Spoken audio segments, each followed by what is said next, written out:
yang menarik adalah seorang Malaysia, agen dari Inggris yang namanya Nurdin M. Top, emang sengaja mengacurkan bangsa Indonesia. Jadi by all means Malaysia ini memang sedikit nakal. Kita disusupi dengan Nurdin M. Top dan dia punya kemampuan linguistik pattern yang sangat luar biasa. Beberapa kali dokumen saya menyaksikan dia dalam kurang dari 5 menit bisa membuat orang teriak Toto Allahu Akbar dan berani jihad. Benar.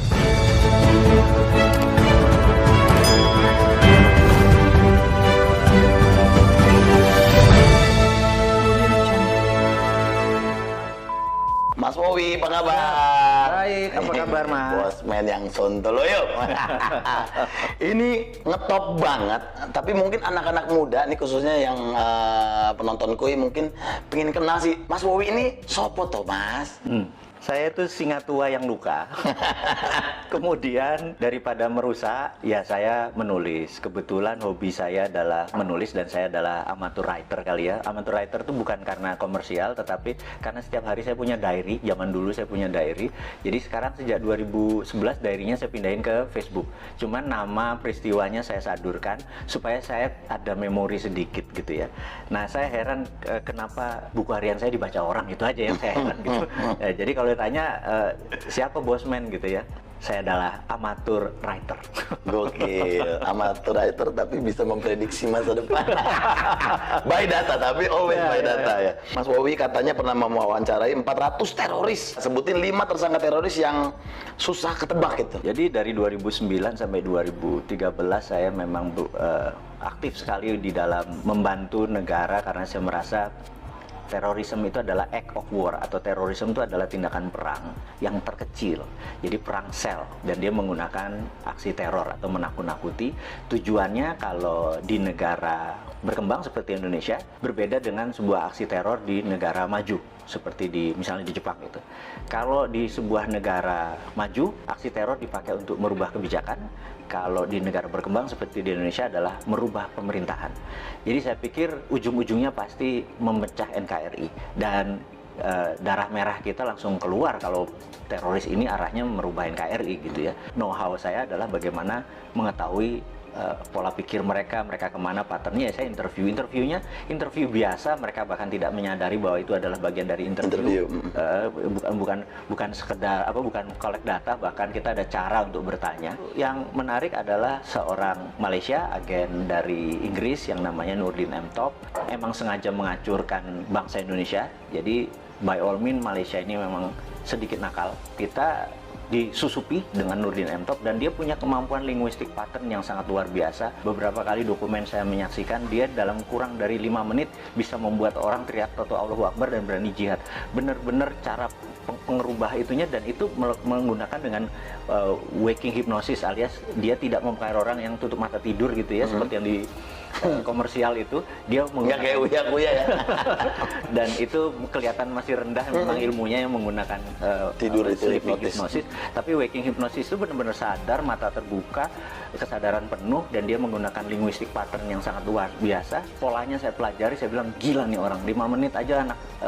Waktu itu saya lihat ada videonya di Cirebon, 2 anak, cewek 1, cowok 1 dipanggil ngomong tentang jihad, Toto Allahu Akbar, dan bersiap mati untuk doktrin yang ditaruh oleh Nurdin M. Top. Saya bilang gila nih kalau didiemin gitu ya. Nah, tapi ya bersyukurnya bahwa dia udah selesai, chapter itu udah selesai, dan selama 5 tahun itu pengalaman menarik buat saya, berkontribusi sedikit.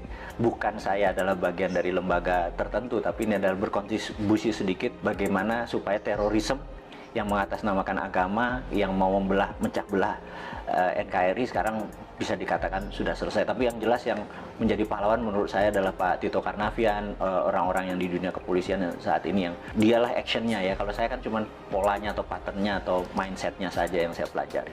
Mudah-mudahan menjawab apa sedikit. Yes, aduh, saya nanya saya yang merinding.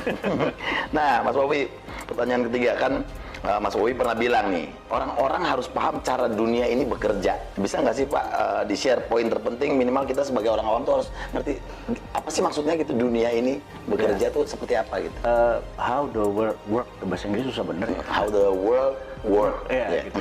Jadi tidak pernah berubah sejak tahun 45. Jadi sebelum tahun 45 dunia ini bergeser jauh, tapi setelah tahun 45 ke sini dunia ini tidak bergeser jauh. Setelah Long Telegram, ada sebuah buku yang menarik yang ditulis George Kennan, di mana dia adalah menaruh foreign policy yang diatur adalah Eropa adalah negara produsen, Amerika negara produsen, kemudian Timur Tengah adalah negara energi, kemudian Afrika adalah bahan bakunya Timur Tengah, Amerika Latin adalah bahan bakunya Amerika.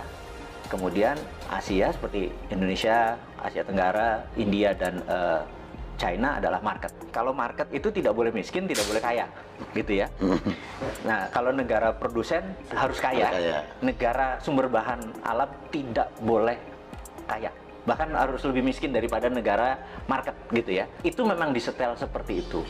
Suatu hari di tahun 80-an, 90-an, di mana musuh Amerika adalah Soviet, zaman presidennya adalah Ronald Reagan, mereka fokus di Timur Tengah karena energi, dan tahun 91 Soviet rata tanah. Fokus mereka terhadap energi itu lupa bahwa ternyata China membangun manufaktur. Dan China membangun manufaktur itu bukan sendirian, dia dengan geng globalis dalam tanda petik ini ya. Tahun 80-an itu masuk ke China hanya sebagai labor murah, China membangun produksi. Nah, begitu China 20 tahun kemudian, dunia shock di tahun 2008 pada saat Olimpiade Beijing. Di situ dunia shock karena China mendadak menjadi negara produsen, dan Amerika udah telat, realize-nya, sadarnya sudah telat gitu. Ternyata Cina udah merubah dirinya menjadi negara produsen gitu. Kalau dia negara produsen, maka dia harus punya satu market, dua sumber bahan baku. Cina itu bahan bakunya dari nggak usah dijawab gitu ya. Dan negara yang jadi bahan baku itu harus miskin. Dan negara yang jadi pasarnya dia, yaitu Amerika dan Eropa, tidak boleh kaya, tidak boleh miskin. Itu disetel sama Cina sekarang. Jadi kalau pemerintah tidak paham how the work, bener nggak? Ya kayak sekarang ini kita kayak kikuk mau dagang apa, salah semua, pertanian tidak bisa independen, pupuk aja impor dan lain sebagainya, karena nggak ngerti gitu ya. Nah, kita coba mengingatkan bahwa kalau sebagai Anda pengelola negara tapi nggak ngerti how the work, ya seperti sekarang berantakan. Nah, ini kita buka makanya. Mas Wowi, ini kan kalau orang awam nih ngelihat propaganda di dunia ini kan ya bisa jadi hoax gitu ya. Sebenarnya propaganda itu rumornya tuh ada nggak sih yang kayaknya nggak mungkin gitu, tapi it's real gitu. Propaganda itu ilmu makrifat, ilmu tertinggi dari strategi mempengaruhi orang lain. Jadi yang paling rendah namanya agitasi. Agitasi itu adalah mengajak, provokasi, mengajak dan bergerak. Propaganda adalah changing mindset. Jadi ini semua bertahap. Mengajak dulu, mengajak dan bergerak, kemudian changing mindset. Propaganda itu bukan sekedar informasi satu aja, itu masih agitasi namanya. Propaganda itu changing mindset. Misalnya kita ingin Indonesia ini negaranya khilafah gitu. Ini contoh saja. Mereka punya cara melakukan agitasi, provokasi supaya nanti oh iya ya, kita harus merubah menjadi khilafah. Itu contoh propaganda. Namanya changing mindset. Jadi kalau sepotong-sepotong nggak bisa dibilang itu propaganda. Jadi harus hati-hati, sepotong-sepotong ini bagian dari pasal-pasalnya ini. Counter propagandanya pun kita udah harus siap. Gitu, ada counter propaganda. Oh, ini bagian dari propaganda, bagian dari agitasi, bagian dari provokasi, bagian dari, kita harus ada counternya. Saat ini dunia intelijen harusnya punya divisi itu. Mudah-mudahan sadar. Karena sadar itu dalam artian karena ilmu ini bergeser terus, ilmu komunikasi massa ini bergeser terus. Dulu adalah menggunakan koran, dulu menggunakan TV, dulu menggunakan radio, sekarang menggunakan apapun.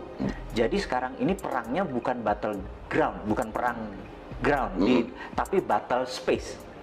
Nah, kemampuan battle space kita ini, perang di udara tadi, bukan satelitnya, bukan sekedar internetnya, bukan sekedar sosmednya, tapi kontennya ini benar-benar tidak sesederhana yang seperti kita bayangkan. Nah, di sana dokter-dokter semua, iya kan, bukannya seseorang yang ilmu pengetahuan akan psikologinya nggak mateng gitu. Jadi saya pikir banyak yang harus kita pelajari. Jadi sekali lagi anak-anak muda yang di bawah 40 tahun yang saya bilang nanti 4 tahun lagi berkuasa itu, kesempatan Anda belajar, karena yang tua-tua nggak mungkin belajar kan. Terlambat. Kalau sekarang yang lagi Mas Wowi dalemin, khususnya di Indonesia ini lagi ada propaganda apa sih? Saat ini yang saya lihat kita terjadi pelemahan di dalam memahami namanya sovereignty atau kedaulatan. Ekonomi kita tidak berdaulat, finance kita tidak berdaulat, Bahkan sumber daya alam kita tidak berdaulat. Bisa diambil contoh gini, kita udah dikadali sama Freeport. Dikadali Freeport tuh gini, Grasberg itu adalah tambang tembaga. Kita cuma dapat koper konsentrat. Setelah diproses jadi konsentrat, dikirim anoda lain dikirim tadi, dan kita tidak mendapatkan benefit koper konsentrat. Apa itu benefit? Begitu dia masuk ke smelter, maka outputnya adalah gold 100 ton per tahun, platinum 50 ton, dan ada uranium dari rare earth. Kita tidak mendapatkan benefit tersebut. Jadi kita cuma dibayar pajaknya hanya koper tembaga gitu ya. Oke, kebodohan 40 tahun, udahlah biar dulu mbah-mbah yang kita mungkin udah dapat benefit ya wes, kita kan orang Jawa dididik mikul dhuwur mendem jero ya. Ya sudah, kita mikul dhuwur, oke gitu. Tapi kalau sekarang lupanya ada undang-undang yang nikel. Jadi nikelnya 25%, ini lucu. Begitu dia tambang, nikelnya 25%, nggak boleh 40. Karena kalau maksudnya kemurnian nikelnya ya 25. Yang kita harusnya adalah kemurnian nikelnya 99,9. Tapi kalau 99,9 maka banyak yang dibuang. Dia nggak mau, dia maunya 20% aja. Kenapa? Karena 20% itu ada dua benda yang dia incer. Satu feronya, dua litiumnya. Jadi waktu dibayar, hanya dibayar nikelnya saja. Litiumnya sama feronikelnya sama nikel lateritnya itu gratis. Nah kemudian isu terakhir adalah tin atau timah yang katanya mau digitukan sama. Tapi sama Cina apa yang dilakukan? Kadar tinnya harus 25% karena di 70% itu masih ada yang namanya thorium, masih ada yang namanya osmium buat laras senjata. Dan kita cuma dibayar tin timahnya doang gitu ya. Nah, kok masih goblok sih gitu ya, cuman kita ngingetin aja gitu. Yang mbok sekarang sudah sekian lama, ya kalau mau dibayar namanya konten dari mineral tadi yang dibayar. Litiumnya berapa, osmiumnya berapa, thoriumnya berapa, rare earth-nya. Jangan cuma dibayar pokoknya dan nilainya paling murah. Jadi koper tuh paling murah, nikel tuh paling murah, timah juga paling murah, stannum ya bahasa kimianya, SN biar pada inget ini. Pasti pada lupa pelajaran SMA dulu ya. Waktu SMA dulu kalau fisika tuh saya inget ada hari libur nanti kita rebus kubis Prancis HEL gitu ya, pada lupa kan pasti kan gitu ya. Nah kita sekedar ngingetin bahwa pelajaran itu penting karena biar nggak dibodoh-bodohin. Biar nggak dibodoh-bodohin. Yang kedua adalah kenapa Indonesia tadi yang jadi marketnya Cina tadi, karena Tuhan itu sudah baik banget sama bangsa Indonesia. Bangsa Indonesia aja yang terlalu terpesona dengan bangsa lain. Saya selalu berkali-kali cerita, bayangin ini ada bola dari plastik transparan, kemudian bola itu kita kasih glitter, bola itu diputer. Glitter itu akan ada di lingkaran tadi. Dunia ini yang sudah miliar tahun muter itu mineralnya ada di sabuknya.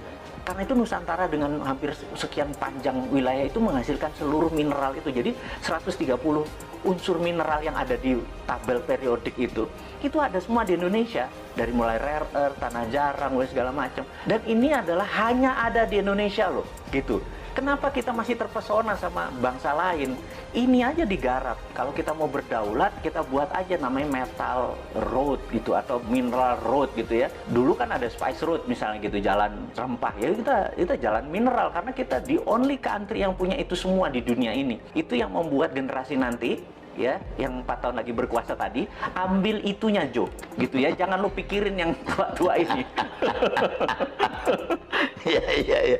Nah, Mas Bobi, coba Mas Bobi, ada nggak konspirasi yang paling serem dan berhasil sepanjang sejarah? Menurut saya adalah diambilnya emas Indonesia sebelum Pak Karno dikudeta, dan itu gerakannya cantik sekali sehingga depository emas kita lepas hampir 1000 ton gitu ya. Cakep sekali skenarionya dan itu bisa dibuktikan one of the best. Nah, ini kita ngomongin yang anget-anget nih.